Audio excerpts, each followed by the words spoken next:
Hey, what's going on everybody? How we doing? So I wanted to give you guys a review on this AnkerMake M5.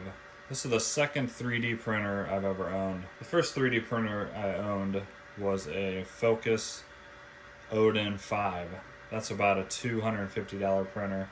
Much smaller, very slow, but it still got me into the 3D printing space. I thought that thing was really cool, so I thought let's go ahead and spend some big bucks and get something that looks even better. So I found this on Prime Day. I picked it up for 560 bucks. The full retail on this is $6.99, so a pretty good deal overall. And at first when I got it, I was like, oh wow, this thing is absolutely amazing. And as you can see, it has some amazing qualities. It prints very, very quick. It prints very nicely. This is printed today. This is a file I found for a little tiny planner, and I blew it up 400%, and it printed it with no issues whatsoever in a rainbow color filament, PLA+. And it looks outstanding. So print quality, as far as big things that don't need to be like really tight fitting, and I'll show you what I mean in that in just a moment. So big items like this, it does really good. It's fast, but then again, it has a lot of issues too. So once again, today I printed this guy. I also printed a smaller version, which I like so much that I blew it up to the much bigger version. And once again, it does great on these bigger items. Very, very good quality. So now let's talk about the issues and why I'm definitely going to send this back. So unfortunately for AnkerMake, this is the first high-end one that I wanted to try. And once again, like I said, it was great, I thought. Then I bought a Bamboo Labs P1P. And that thing just works so flawless. And I got a review coming on that as well soon. And I'll be comparing all these different ones. I got this one, the P1P. And I also just got the Neptune 3 Max, which is a huge printer. So let me show you a couple of the issues that I found. And once again, guys, I'm a noob to 3D printing. So this is me going online, finding a file that I think is cool, setting it up in each 3D printer slicer. AnkerMake has their own slicer. You know, changing some infill and some very, very basic settings and hitting print, and hoping that everything turns out great. So the prints themselves are always really good. It's just the fitment, for me, is the problem. Now, I'm sure I can go in and tweak some very fine settings and get this to work perfectly. This review is based off somebody just getting into this hobby. And as you can see, the print looks really good. But when I go to put the lid on, it just simply does not fit no matter what I do. It's always off by some way, and you can't force it unless you want to not be able to open. So I was thinking, okay, that's weird. Let me go ahead and print this exact model on the Bamboo Labs. And that's this one here. Once again, fantastic print. And look how easily everything just goes together like it should. But it's not just this, it's many other test prints that I did. So right there, fitment issues. Here's another thing that I printed on this guy. It is just a little pill holder with a lid that screws in.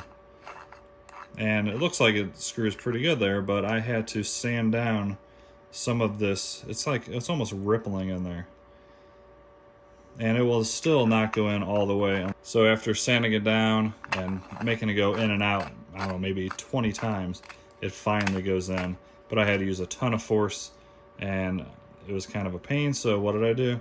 Print this exact one on the Bamboo Labs, and I should go grab it, but you can just take my word for it. It's flawless. You could spin my finger like that, and it'll completely spin around and close it all the way. It's quite amazing. So that was another bummer. Something with a tight fit, it just is not doing it for me. And then another print here is just this Maker's gear fidget toy. So I've had to really mess with this to get it loose. And it works now after, you know, just trimming down some pieces, spinning around 1,000 times, and now it works. But it was really, really tight, and it just, not the quality that I would want from a $700 printer. So once again, I printed it on the other machine, and it's just absolutely flawless. The next comparison is a super simple flat whistle. So this is the one I printed on the AnkerMake. The first time I printed it, it didn't work at all for some reason, not sure why. So later I tried it again, and let me blow on it for you. This is how loud it is. It barely works at all. And that's me blowing quite hard, and it's just barely making any sound whatsoever. Let me grab the Bamboo Labs one, and I'm not altering the sound volume on this edit. You might want to turn down your volume here because it's night and day difference. I'm going to blow on this now.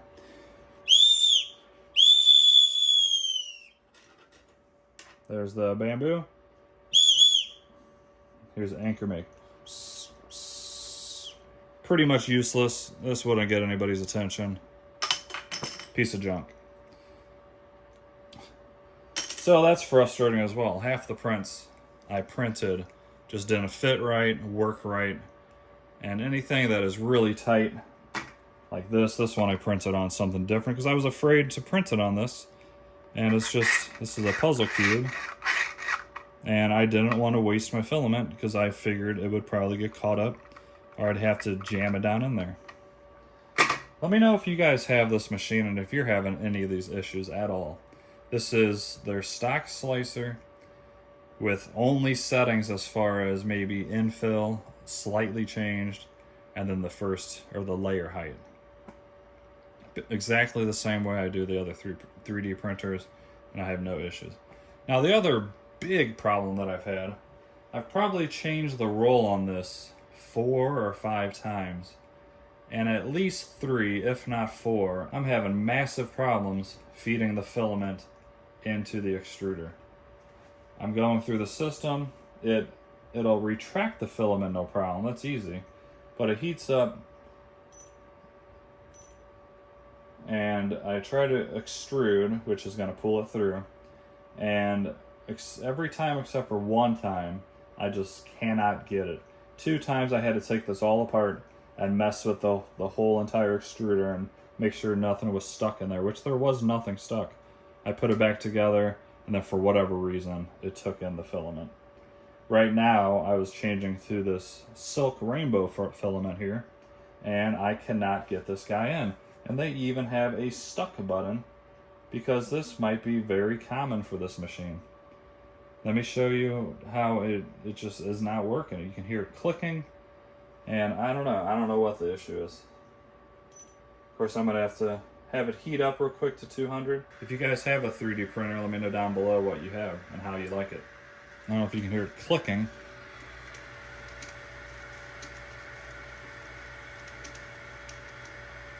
And then nothing happens.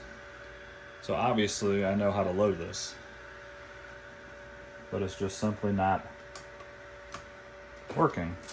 So of course you slide the filament all the way through, you get it to where you feel, it stop a little bit, then you push this down, feed it through more, and you're supposed to feed it more than that 1/4 inch that it just went in, but I cannot get it in anymore without shoving it in and possibly breaking this filament.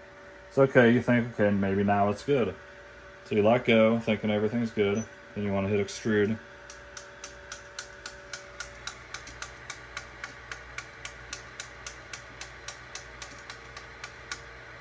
And this is the same thing that's happened 3 to 4 times when I am changing the filament. It's super annoying. I've changed the filament on the Bamboo, which is over here. Great review coming on this thing, by the way, guys. This thing is amazing. And then I have this gigantic one here, and I've had no issues with that one with the filament going in or out. And then of course nothing. I've had really no issues with this thing whatsoever. This thing is a beast. But back to the guy that's definitely going back to the store. I'm probably going to buy another Bamboo Labs. This is just giving me too many problems. The fit and finish is just not there on here. Alright guys, I hope you enjoyed that video. If you have any questions whatsoever on this, please let me know down in the comments. Thanks for watching, guys. You all have a great day, and I'll see you in the next one.